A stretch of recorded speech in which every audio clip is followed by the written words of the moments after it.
Vamos ampliar o assunto com o Miguel Daúde. Daúde, boa noite para você. Boa noite, Suelen. Boa noite a todos. É um cenário preocupante? Muitíssimo, Suelen. Eu vou dar alguns aspectos, alguns pontos para que você saiba o que está acontecendo, assim, de uma forma bem simples.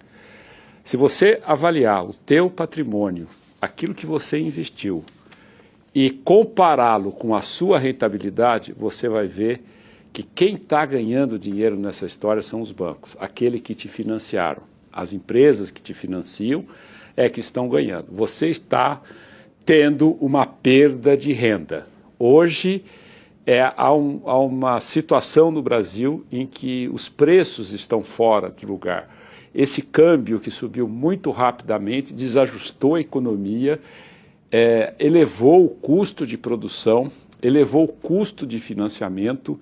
E essa situação diz o seguinte, meu amigo, você tem que rever os seus critérios. Esqueça governo. Por quê? O que acontece? O governo não tem dinheiro. Essa questão do plano safra, vai ser um bom plano safra. Não sei, eu quero saber a taxa de juros que vai estar embutida nesse plano safra. Porque não adianta você ter uma taxa de juros de 8% a 9% com uma rentabilidade de 2% a 3%. Você não consegue pagar essa conta. E o que isso significa? Que você está transferindo renda para outro setor. Então, como é que se resolve isso? Revendo aquilo que você faz. O que você fez no passado não serve mais para frente, porque você tem que rever a forma de se financiar, a forma de produzir, a forma de comercializar. Então, portanto, muita atenção, que a situação ela não é grave, ela é gravíssima e eu não estou fazendo terrorismo. A gente vai colocar no assunto o Dr. Ricardo Alfonsin, que fala com a gente lá de Porto Alegre. Aparece já na sua tela. Doutor Ricardo, assim como as tradings, os bancos também estão em alerta com a inadimplência no Brasil. Isso quer dizer que vem mais burocracia por aí para a liberação de crédito na próxima safra? Boa noite, Sueli. Boa noite, amigos do Rural Notícias. Boa noite, Daúde. O Daúde tem toda a razão. O risco aumentando, o crédito mais caro, essa questão do custo de produção violenta. Há poucos dias estava lá em Luiz Eduardo Magalhães, pude avaliar bem a preocupação dos produtores.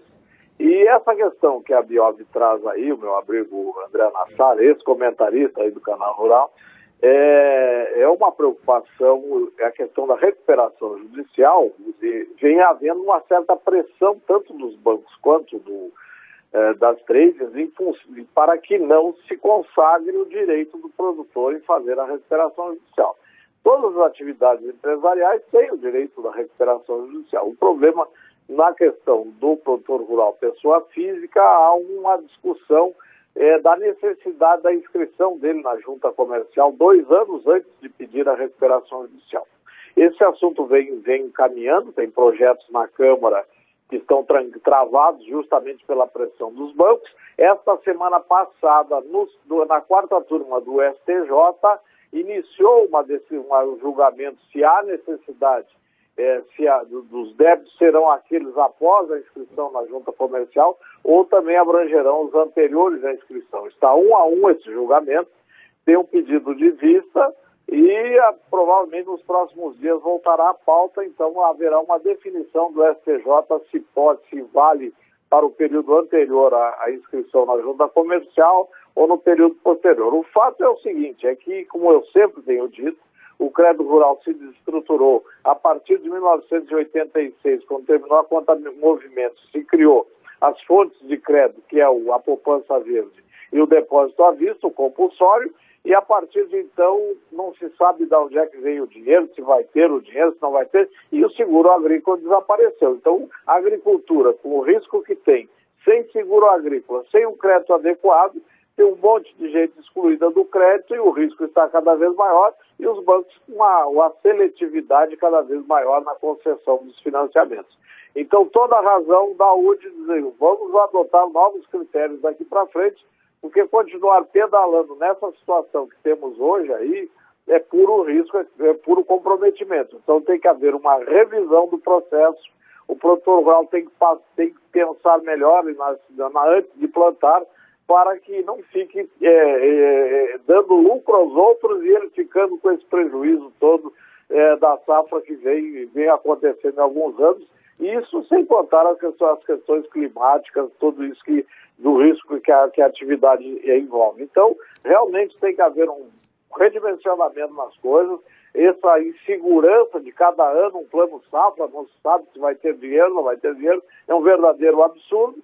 Estamos agora já em meados de junho, não se sabe se vai ter, que plano de safra será, que custo terá, então são muitas incertezas que estão sendo jogadas na cabeça do produtor e ele realmente tem que pensar muito bem o que vai fazer para não aumentar o seu prejuízo, ou não aumentar o seu comprometimento, o seu endividamento, que já está bastante grande. Então tudo isso está muito complicado, precisa haver uma reestruturação dessa questão do financiamento, do plano safra, todas essas coisas, para que o produtor não continue sofrendo sozinho todo o risco da sua atividade. É com você, Sueli. Doutor Ricardo Alfonsin, nosso analista jurídico, falando ao vivo de Porto Alegre, uma boa noite. Eu volto a falar com o Daúde. Daúde, mesmo assim, o Pronaf deve ter um incremento tanto no volume ofertado quanto nos recursos para a equalização dos juros, né? Na sua opinião, é mérito da ministra Tereza Cristina? Bom, dinheiro pode ter à vontade. O que nós devemos saber qual é a taxa de juros. Eu tenho informações que as taxas de juros não serão a mesma do plano passado.